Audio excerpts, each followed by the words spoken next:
और आज वक्फ कानून पर सुप्रीम कोर्ट का बड़ा निर्णय आ गया।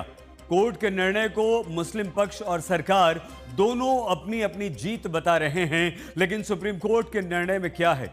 क्या मुस्लिम पक्ष को सुप्रीम राहत मिली और सरकार को झटका लगा, या फिर सुप्रीम कोर्ट ने वक्फ कानून पर सरकार की दलीलें मान ली और वक्फ कानून पर रोक नहीं लगाकर मुस्लिम पक्ष को झटका दिया? आखिर वक्फ कानून पर सुप्रीम निर्णय में क्या है? आपको सरल शब्दों में आइए समझाते हैं इस निर्णय का मतलब आखिर है क्या।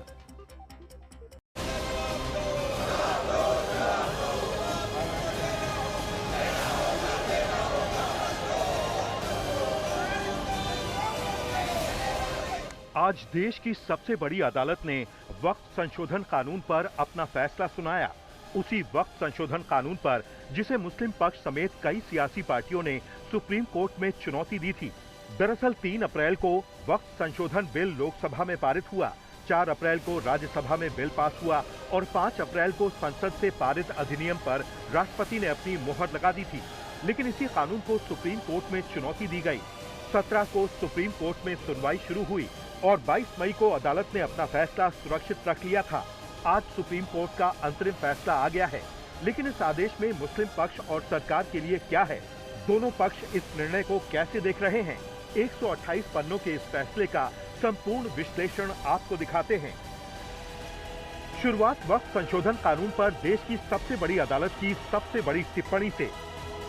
समस्त परिस्थितियों को देखते हुए हम ये नहीं पाते हैं कि संपूर्ण कानून के प्रावधानों पर रोक लगाने का कोई मामला बनता है, इसलिए वक्फ संशोधन कानून पर रोक लगाने की अर्जी अस्वीकार की जाती है। आज सीजेआई बीआर गवाई और जस्टिस ऑगस्टीन जॉर्ज मसीह की बेंच ने वक्फ संशोधन कानून पर रोक नहीं लगाई, सिर्फ कुछ प्रावधानों पर अंतिम निर्णय आने तक रोक लगा दी।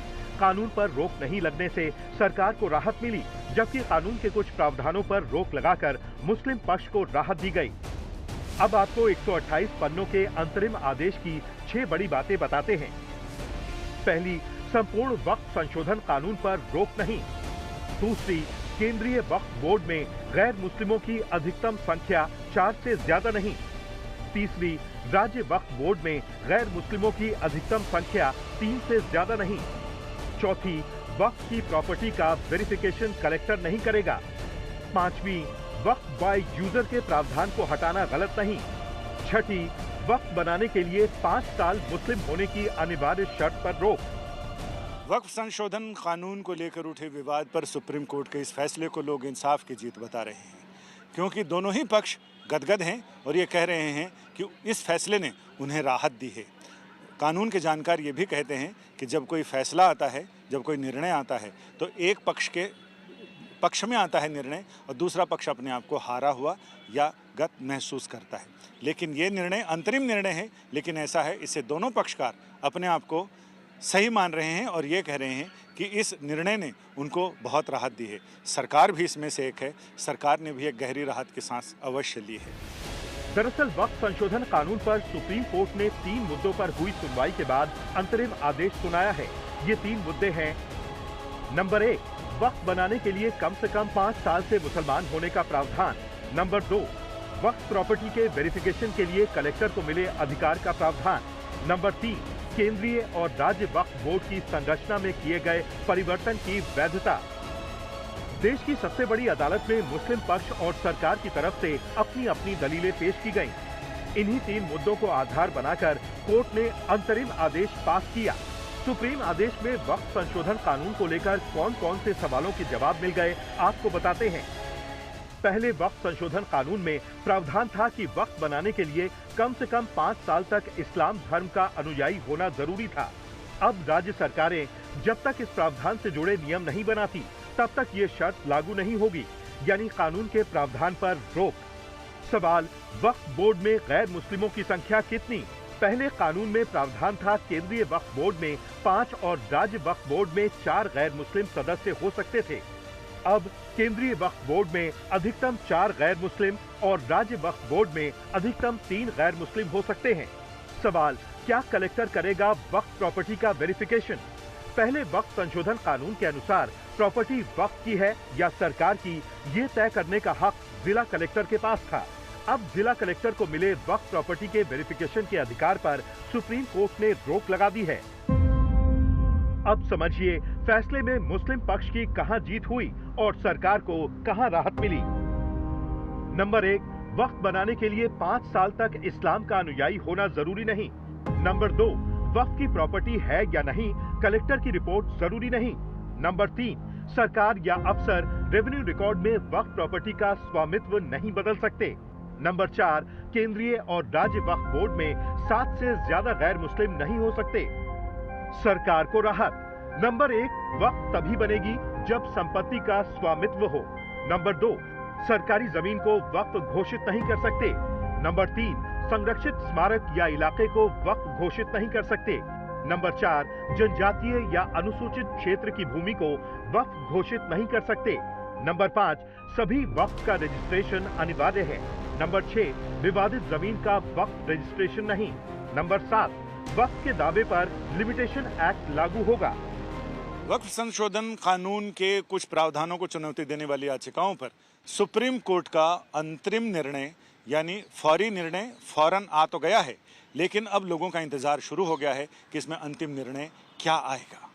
अंतिम निर्णय के लिए जाहिर है इंतजार करना पड़ेगा, क्योंकि उस समय तक नई बेंच बनेगी, उसमें हो सकता है कुछ जज भी बदल जाएं, मुद्दे भले वही रहेंगे लेकिन सुनवाई लंबी चलेगी। मामला पेचीदा है, पेंच खोलने में वक्त लगेगा, लिहाजा जल्दी कहने की बात करें तब भी जल्दी कहने में भी समय तो लगता है, लेकिन इसके लिए लोगों को करना पड़ेगा एक इंतजार।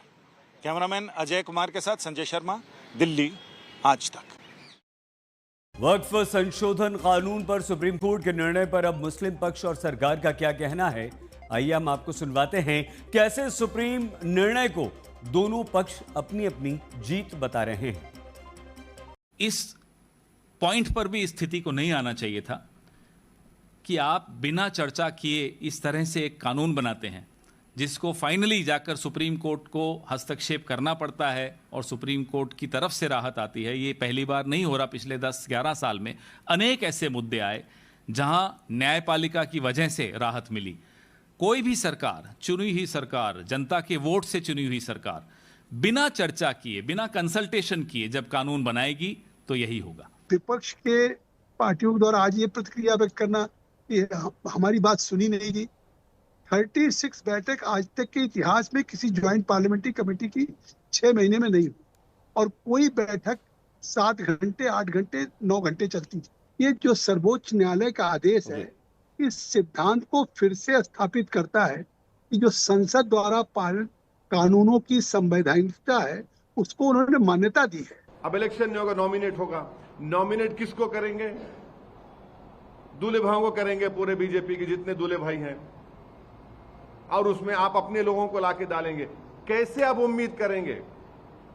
आप कैसे उनसे एक्सपेक्ट करेंगे जो बुलडोजर से घरों को तोड़ रहे हैं, जो ओपनली कह रहे हैं कि ये लोग इन्फिल्ट्रेशन करके आए हैं, कैसे आप उनसे इंसाफ की उम्मीद करेंगे? वक्फ बोर्ड के माध्यम से जो मिसयूज होते थे, प्रॉपर्टी जो मिसयूज कब्जा करते थे, वो भी बंद हो जाएगा, और वक्फ प्रॉपर्टी से जो भी फायदा होगा वो मुस्लिम महिलाओं के लिए, मुसलमानों में भी जो गरीब है, जो पिछड़ा है, उनके लिए काम आने वाला है।